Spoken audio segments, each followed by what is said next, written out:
बिस्मिल्लाहिर्रहमानिर्रहीम। नाज़रीन अस्सलाम वालेकुम। मैं हूँ आपका मेज़बान साबिर शाकिर, वफाकी दारुल हुकूमत रियाद से। किंगडम ऑफ सऊदी अरेबिया का दारुल हुकूमत रियाद, इस वक्त हम यहाँ मौजूद हैं और यहाँ पे हमने कुछ तक़रीबात अटेंड की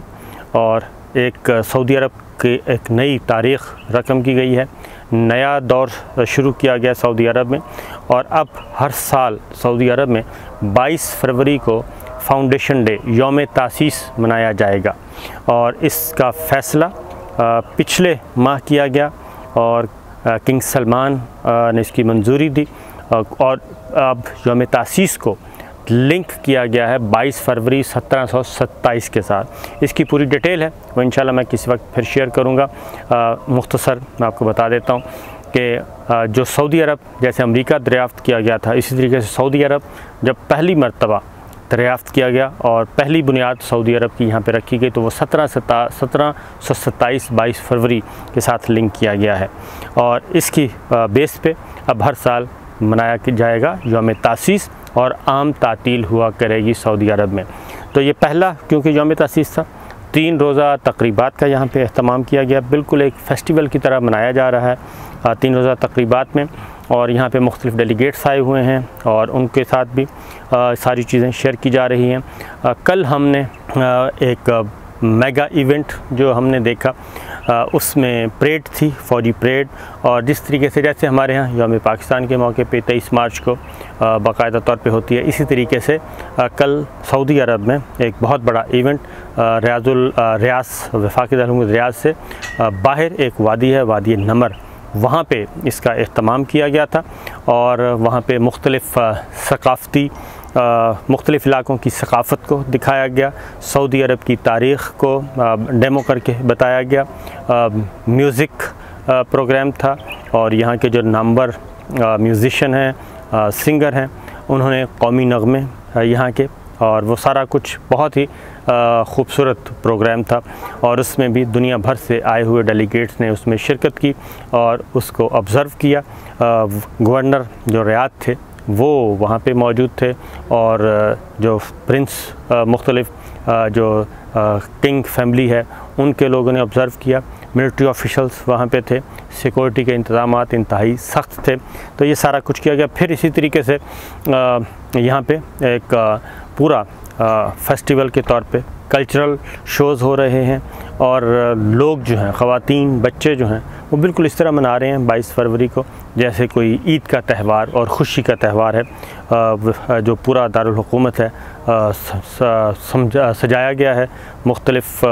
बैनर्स लगाए गए हैं, तो ये सब कुछ हो रहा है। और इस पे हमने फिर आज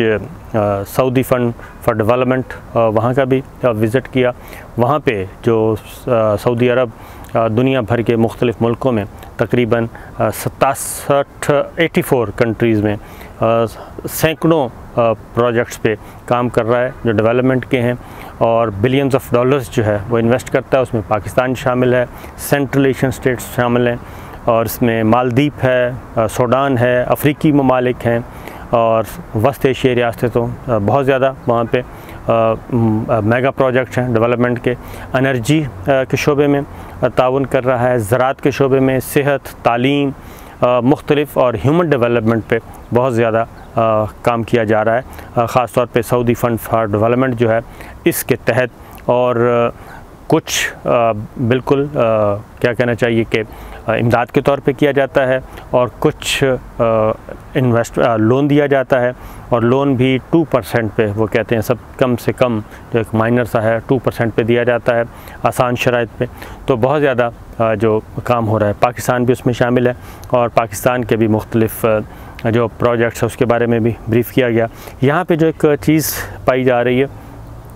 वो ये है कि अब सऊदी अरब और पाकिस्तान को दोबारा एक इंतहाई गर्मजोशी के ताल्लुक़ात की तरफ वापस आना चाहिए और OIC का इसीलिए जो अब यहाँ पे बाहर बैठे तो होता था, एक दरमियान में आया था एक पीरियड थोड़ा सा जिसकी बुनियाद पे बहुत ज़्यादा इख्तलाफात पैदा हो गए थे, लेकिन अब वो इख्तलाफात यहाँ पे कम से कम हमारी जितने भी डिप्लोमेट्स के साथ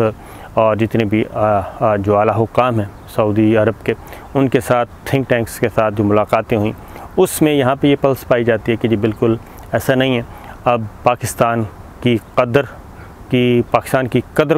को कदर की निगाह से देखा जा रहा है और पाकिस्तान की कदर व मंज़रत वो कहते हैं वो किसी भी सूरत में कम नहीं हो सकती। ये मैं यहाँ की बता रहा हूँ आपको कि यहाँ के लोग ये कह रहे हैं कि पाकिस्तान की कदर व मंज़रत इम्पोर्टेंस किसी भी सूरत में कम नहीं हो सकती क्योंकि पाकिस्तान वाहिद इस्लामी मुल्क है जिसके पास जौहरी ताकत है। और जो सऊदी अरब है ख़ास तौर पे वो ये चाहता है कि पाकिस्तान में स्टेबिलिटी रहे, इस्तेहकाम रहे और खींचातानी ख़ास तौर पे बंद हो और स्टेबल गवर्नमेंट्स हों और जो पॉलिटिकल प्लेयर्स जितने भी हैं वो आपस में मिलकर मुल्क को चलाएं और उसमें जमहूरी रवायात का ख़याल रखा जाए। इस नौइयत की यहाँ पे सोच पाई जाती है। इसीलिए 2 माह के अंदर अंदर OIC का अहम तरीन इजलास जो है वो इस्लामाबाद में हो रहा है और 22-23 मार्च को जो OIC का इजलास होना है इस्लामाबाद में, उसकी यहाँ पे तैयारियाँ की जा रही हैं और सब के सब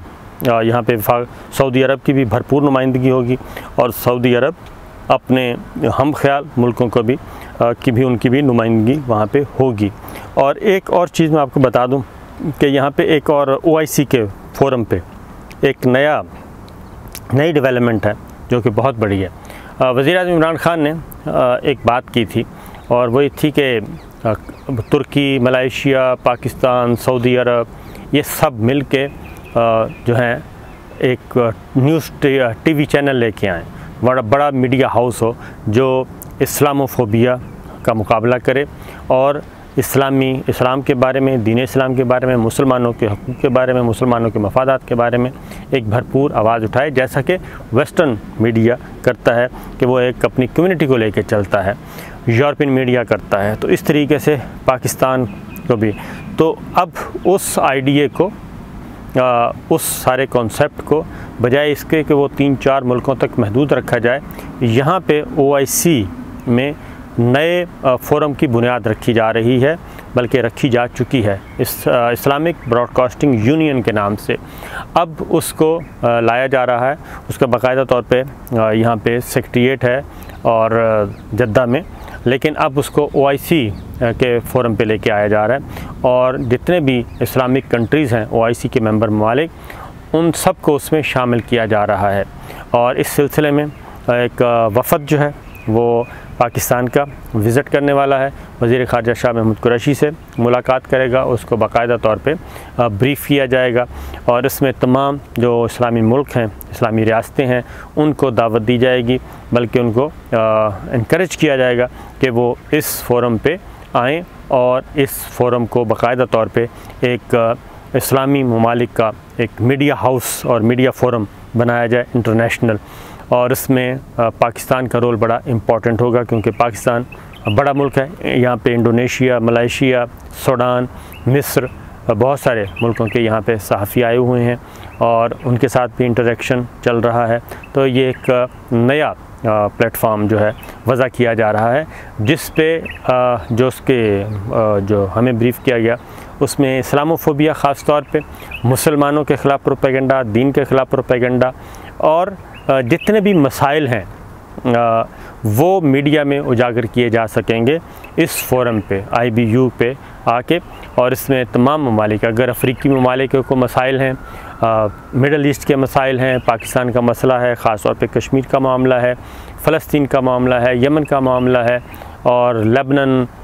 शाम, जितने भी इश्यूज़ हैं उन सब को उस फोरम पे डिस्कस किया जा सकेगा और वहाँ से एक भरपूर आवाज़ उठाई जा सकेगी।